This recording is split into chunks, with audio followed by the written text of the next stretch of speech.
City India news Telugu, ఇది చీకటి వెలుగు. ఆధ్వర్యంలో బంగ్లాదేశ్లో జరుగుతున్నటువంటి అకృత్యాలకు ఇంతకుముందు యాదిరెడ్డి గారు చెప్పినట్టుగా ప్రపంచానికి మొత్తం ఈరోజు ఇస్కాన్ భోజనం పెడుతున్నటువంటి స్థితిలో ఉంది. ఒక అన్నపూర్ణను అంటే అమ్మను దన్నినట్టుగా భావిస్తూ ఉన్నాం. ఈరోజు ఆయన అరెస్ట్ చేయడము, అక్కడ ఉండేటువంటి ఆస్తుల ఇస్కాన్ సంబంధించినటువంటి ఆస్తులను ధ్వంసం చేయడము, స్వాధీనం చేసుకోవడం అక్కడ ప్రభుత్వాలు, ఇది చాలా హేయమైనటువంటి చర్య. దీన్ని తీవ్రంగా ఖండిస్తూ ఉన్నాం. స్వామీజీని వెంటనే విడుదల చేసి వారికి సరైనటువంటి రక్షణ కల్పించి బంగ్లాదేశ్లో ఉండేటువంటి హిందువులకు కూడా రక్షణ కల్పించాల్సిందిగా ఈ సందర్భంగా మేము కోరుతాము. హైందవ శక్తి ఆధ్వర్యంలో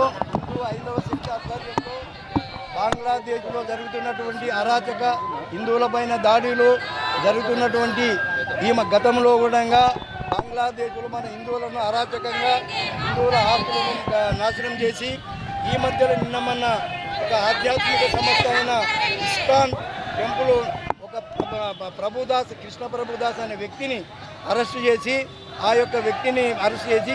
ఇస్కాన్ వాళ్ళ భక్తులను కూడా ఇబ్బందులు పెట్టి ఇస్కాన్కు సంబంధించిన ఆస్తులు, ఇస్కాన్కు సంబంధించిన బ్యాంకులో ఉన్న అమౌంట్ను కూడా సీజ్ చేసి వాళ్ళకి చాలా రకాలుగా ఇబ్బంది పెడుతున్నారు. కనుక ఈరోజు బాలమూరులో ఇస్కాన్ అంటే గొప్ప, ప్రపంచంలో అతిపెద్ద సంస్థ.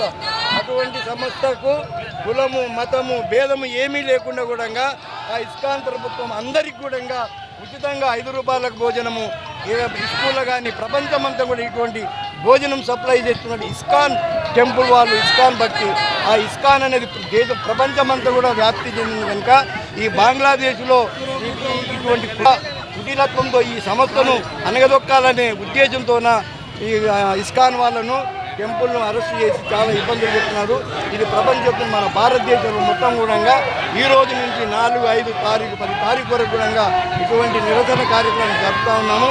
మన ఈ కార్యక్రమాన్ని దృష్టిలో పెట్టుకొని మన హిందువులందరూ ఏకమయ్యి ఇప్పుడు బంగ్లాదేశ్ను విజయాలని చెప్పి ఉద్దేశంతో ఈరోజు పాలమూరు నగరంలో హైందవ శక్తితో ర్యాలీ నిర్వహించడం జరుగుతూ ఉన్నది. ఇక ముందు కూడా ఈ యొక్క స్పందన ప్రపంచం మొత్తం తెలవాలనే ఉద్దేశంతోన ప్రతి పాలమూరులో అన్ని భారతదేశం మొత్తం ఈ కార్యక్రమం జరుగుతూ ఉన్నది. జై శ్రీరామ్.